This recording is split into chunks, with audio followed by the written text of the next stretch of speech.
کرتوت جسے میں کہہ رہا ہوں جی وہ ایکچولی سائن سمٹمز ہے. لیکن جیسے بخار ہوتا ہے، کام کے بخار ہوتا ہے، اس میں کردار کی کوئی بات نہیں ہے، ساتھ وومیٹنگ ہے تو کردار کی کوئی بات نہیں ہے، کھانسی آ رہی ہے، بلغم آ رہا ہے، تو آپ انڈرسٹینڈ کر رہے ہیں کہ بندہ ویسے ٹھیک ہے. حالانکہ وہ بھی تھوڑا تنگ کرتا ہے، جو بیمار ہوتا ہے تو وہ بھی تھوڑا بہت تو تنگ کرتا ہی ہے نا. جی جی لیکن ہر بیماری کے اپنے خاص انداز ہوتے ہیں اور اپنا ہی خاص علاج ہوتا ہے. ہڈی ٹوٹ جائے تو وہ پلستر لگا کے اوپر کر دیتے ہیں ٹانگ کو، بندہ ہل ہی نہیں سکتا بستر ہر سے. بیماری کے اپنے رنگ ہیں. اپنے رنگ ہیں. تو نشے کی جو بیماری ہے اس کے رنگ سامنے آ رہے ہیں اور اب پتہ چل رہا ہے کہ جھوٹ بولنا ایک سمٹم ہے. جی اور اس میں غصے کرنا جو ہے نا ایک وومیٹنگ ہے، غصے کر کے بندہ فساد دکھا رہا ہے، کرنا، فساد کر جھگڑے رہا ہے، کرنا، لوز ٹاک کر رہا ہے، گالی گردن دبوچنے کو گلوچ. پڑ رہا ہے، متی ماری ہوئی ہے ٹوٹل. دروازے توڑنے تک آ جاتا ہے. انہوں نے لکھا نا کہ کبھی بیوی کو طلاق دینے بیٹھ جاتے ہیں، حتیٰ کہ بیوی امیون ہو جاتی ہے، کہتی ہے نہیں ہوئی نہیں طلاق ہے، 2 سال تو پہ دیندا ہے. یا کبھی ماں باپ یا کسی ایسی ہستی پہ، چچا تایا پہ ہاتھ اٹھانا، یہ ساری چیزیں اس بیماری کی علامتیں ہیں. عموماً ویسے بھی دنیا میں ہم جن چیزوں کو جرائم کی نظر سے دیکھتے ہیں کئی دفعہ، یا کردار کی خرابیوں کی نظر سے دیکھتے ہیں، تو غور و خوض کرنے سے پتہ چلتا ہے کہ وہ بیماریاں ہیں. کیونکہ بعض اوقات ادویات سے فوری فرق پڑ جاتا ہے. جی جیسے غصہ ایک کردار کی خرابی سمجھا جاتا ہے، لیکن کوئی بندہ کتنے بھی غصے میں ہو اور کسی کو قتل کرنے پہ تلا ہوا ہو تو ایک گولی اس کو ٹھنڈا ٹھار کر سکتی ہے اور وہ پریشان ہو سکتا ہے کہ میں کیا سوچ رہا تھا. تو پرت کھل رہے ہیں، صفحے پلٹے جا رہے ہیں. ہم اس وقت تاریخ کے دائرے میں ایک بڑے خوبصورت مقام پہ ہیں 21ویں صدی پہ، جہاں کریکٹ انفارمیشن جو ہے اس تک رسائی بہت آسان، بہت سستی اور بہت کوئک ہے. تو اس کا ادراک ہونا ضروری ہے، اس سے فائدہ اٹھانا ضروری ہے. اس لحاظ سے اگر دیکھا جائے تو یہ جو ہے نا بالکل فٹ کیس ہے جو کہ اکثر دیکھنے میں آتا ہے. یہ ہمارا ایک ٹپیکل پیشنٹ یعنی روزمرہ آپ کہہ لیں یہ ہمارا ہر دوسرا تیسرا مریض ہے جو ڈوئل ڈائگنوسس کے ساتھ آ رہا ہے، بائیپولر ڈس آرڈر ہے. کہ کہتے ہیں یار اب پہلے تو نہیں ہوتا تھا کہیں بائیپولر، اب یہ کہاں سے آ گیا؟ تو پہلے تو بلڈ پریشر کا بھی لوگوں کو پتہ نہیں تھا، پہلے تو ڈائبٹیز کا بھی لوگوں کو پتہ نہیں تھا. تو ابھی بھی دیہاتوں میں کئی لوگ کہتے ہیں ایسے ہی شوگر دی کوئی بیماری نہیں ہوتی، اگر شوگر ہوئے تو اور میٹھا کھا لینا چاہیے تاکہ پوری ہو جائے. تو لوگوں کی سادگی ہے کہ لوگ ایسے سوچتے ہیں. تو بیماری کا پہلو جو ہے وہ سمجھنا ضروری ہے، گہرائی میں سمجھنا ضروری ہے کہ یہ ایک بیماری ہے جو کہ نفسیات سے نہیں شروع ہوتی. یہ جسمانی بیماری ہے، جسم میں اس کا آغاز ہوتا ہے، پیچھے جینز ہوتی ہیں اور جسم میں اس کا آغاز ہوتا ہے. بعد ازاں نفسیات بھی متاثر ہوتی ہے، بعد ازاں تو کل کائنات متاثر ہوتی ہے.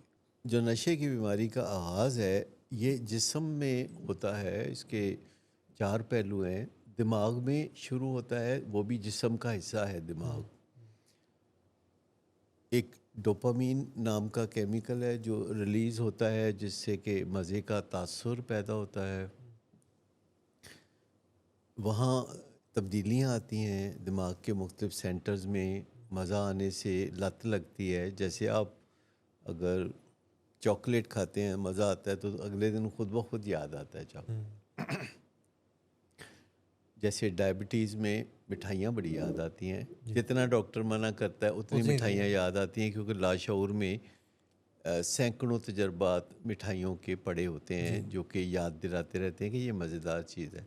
تو تیسرا جو اہم پہلو ہے وہ بایو کیمسٹری کا ہے کہ جسم کی کیمسٹری میں یہ طے ہے کہ جو بھی کوئی ڈرگ جسم میں جائے گی اس نے اب ڈیگریڈ ہو کے باہر نکلنا ہے، اور جسم میں اس کے لیے ایک نظام ہے جسے میٹابولزم کہا جاتا ہے. ٹھیک ہے. اچھا میٹابولزم میں خرابی پیدا ہو جاتی ہے، یعنی میٹابولک ڈس آرڈر پیدا ہو جاتا ہے، یا میٹابولزم سلو ہو جاتا ہے یا فاسٹ ہو جاتا ہے، یا بیچ میں فضول قسم کی انٹرمیڈیٹ پروڈکٹ پیدا ہونی شروع ہو جاتی ہیں جو کہ سب میں نہیں ہوتی. صرف 20% لوگ ایسے ہیں نشہ کرنے والوں میں سے جن کے جسم میں زہریلے مادے سے پیدا ہو جاتے ہیں اور مت ماری جاتی ہے اور بندہ فضول حرکتیں شروع کر دیتا ہے، جس کو دیکھ کے لوگ مذاق ٹھٹھا کرتے ہیں. آپ ڈراموں میں دیکھتے ہیں، آپ فلموں میں دیکھتے ہیں. یہ بہت بیماری ہے جس کے سفر کرنے والے کو یا جس کے بیمار کو دکھا کے لوگوں کو ہنسایا جاتا ہے، اور لوگ کہہ کے لگاتے ہیں جب سٹیج پہ کوئی بندہ افیونی کا کردار کرتا ہے یا شرابی کا کردار کرتا ہے. بہرحال اس کے گھر میں کسی کے چہرے پہ مسکان نہیں ہوتی، کسی کے چہرے پہ رونق نہیں ہوتی، ہنسی نہیں ہوتی، گھر میں بہت فساد ہوتا ہے. اب یہ بیماری نشہ کرنے سے ہی ہو سکتی ہے، کیونکہ نشہ کرتے کرتے ہی وہ جینز متحرک ہوتی ہیں. اگر کوئی نشہ ہی نہیں کرے گا تو بیماری کا سوال ہی پیدا نہیں ہوتا. نشہ کرے گا تو 20% امکان ہے کہ آگے چل کے اس کے اندر نشے کی بیماری پیدا ہو جائے گی، جس میں اس کے اندر نشے کی طلب بہت بڑھ جائے گی، کیونکہ زہریلے مادے اسے تکلیف دیں گے تو وہ خود پرپیچویٹ کریں گے. ایک وشس سائیکل بن جائے گی جس میں بیماری جو ہے وہ بڑھنا شروع ہوگی. پھر وہ اسے جھوٹ بولنا پڑے گا، پھر اسے چوری چکاری کرنی پڑے گی، پھر اسے لوگوں کی بےزتی کرنا پڑے گی، کیونکہ اگر وہ لوگوں کی بےزتی نہیں کرے گا تو لوگ نشہ کرنے نہیں دیں گے. اور اب یہ اس کی مجبوری بن چکی ہے یہ سارے کام کرنا. اس نے یہ سارا کام کرنا ہے اپنے اس آبجیکٹیو کو حاصل کرنے کے لیے کہ میں نے روز نشہ کرنا ہے. اس نے کوئی دن بھی چھٹی نہیں کرنی، نہ جمعہ نہ ہفتہ نہ اتوار. اگر وہ چھٹی کرے گا تو وہ سفر کرے گا، اور وہ ایک ہاربل قسم کے وڈرال میں سے یا تکلیف میں سے گزرے گا. اب بیچ میں یہ بیوی ہے جس کو obsessions ہوتی رہتی ہیں کہ جیسے ہی loves me, he loves me not, he loves me, he loves me not. مطلب مستی کر رہا ہے، نہیں ہے ہی برا، یہ ہے ہی بڑا غلط، یہ ہے ہی بہت اچھا. یہ کرتی رہتی ہیں خواتین جن کے خاوند کے ساتھ یہ مسئلہ ہوتا ہے، تو وہ اس قسم کی باتیں. بچوں کے ساتھ معاملہ طے کرتے ہوئے دل کو ہاتھ پڑتا ہے. جب بچے کوئی بات کرتے ہیں، فرمائش کرتے ہیں تو آپ نہیں مانتے، تو بچے کو تکلیف تو ہوتی ہے، ایک والد کو خود یا والدہ کو خود بھی تکلیف ہوتی ہے. اور اپنے بچوں کی برائی کرتے کرتے میں نے کئی دفعہ دیکھا والدین پہلے برائی کرتے کرتے وہ یہ کرتا ہے، وہ کرتا ہے، گالی گلوچ کرتا ہے، مار پیٹ کرتا ہے، پیسے چراتا ہے، یہ کرتا ہے. کہتے ویسے ہے بہت اچھا، ساری باتیں کر کے شاید ان کو خود انسائٹ ہے بہت اچھا. میں نے کہا اچھا جی، کہتے ہیں جی غریباں دا بڑا ہمدرد ہے، سڑک پار کراندہ ہے بڑے بندیاں نو، تو کھانا کھلاتا ہے ہر روز 4 بندوں کو. کیرا نو میکڈونلڈ کھواتے ہیں. ہاں، جب میکڈونلڈ بھی جاتا ہے تو بعد میں باہر فقیروں کو بھی میکڈونلڈ کھلاتا ہے. بہت دل کا اچھا ٹھیک ہے، دل کا اچھا، تو دل کا بہت اچھا ہے. تو مطلب یہ obsession ہے، اس میں اچھے برے کی بات نہیں ہے. یہ اچھا ہے، ٹھیک ہے، ہمیں کوئی اعتراض نہیں ہے.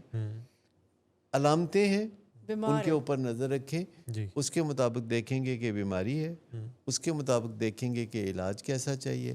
اور یہ ایک پرائمری کرونک پروگریسو النس ہے جس کا علاج جاری رہتا ہے، جیسے ڈائبٹیز کا علاج جاری رہتا ہے، جیسے بلڈ پریشر کا علاج جاری رہتا ہے. اس میں کوئی ون ٹائم ریہیب میں اگر کوئی بھیجنا چاہتے ہیں تو رہنے دو. مطلب اگر آپ سمجھتے ہیں کہ چلو ایک دفعہ یہ جوا کھیل لیتے ہیں تو پھر یہ ایسے ہی ہے کہ ایک دفعہ جیسے لاٹری کا ٹکٹ خرید لیا. اصل بات یہ نہیں ہے. یہ ایک علاج ہے جو شروع ہوتا ہے اور جاری رہتا ہے. اس کا مطلب یہ نہیں کہ وہ نشہ جاری رکھتا ہے. وہ پہلے 1-2 دفعہ نشے میں کوئی تجربہ پھر بھی وہ کر بھی سکتا ہے، پھر وہ نشہ چھوڑ بھی سکتا ہے، علاج پھر بھی جاری رہتا ہے. وہ روزگار پہ چلا جاتا ہے، اس کی شادی ہو جاتی ہے، اس کے بچے ہو جاتے ہیں، وہ نوکری پہ لگ جاتا ہے، علاج پھر بھی جاری رہتا ہے. وہ روحانی طور پر بیدار ہو جاتا ہے، وہ مجسم رحمت بن جاتا ہے، علاج پھر بھی جاری رہتا ہے. کیونکہ وہ جو کیڑا ہے نشے کی دلچسپی کا، وہ جو موڈ کی خرابی کا معاملہ ہے، اس کے لیے کچھ نہ کچھ چھوٹا موٹا کچھ نہ کچھ کرنا پڑے گا. وہ کبھی بھی سر اٹھا سکتا ہے. وہ کبھی بھی سر اٹھا سکتا ہے.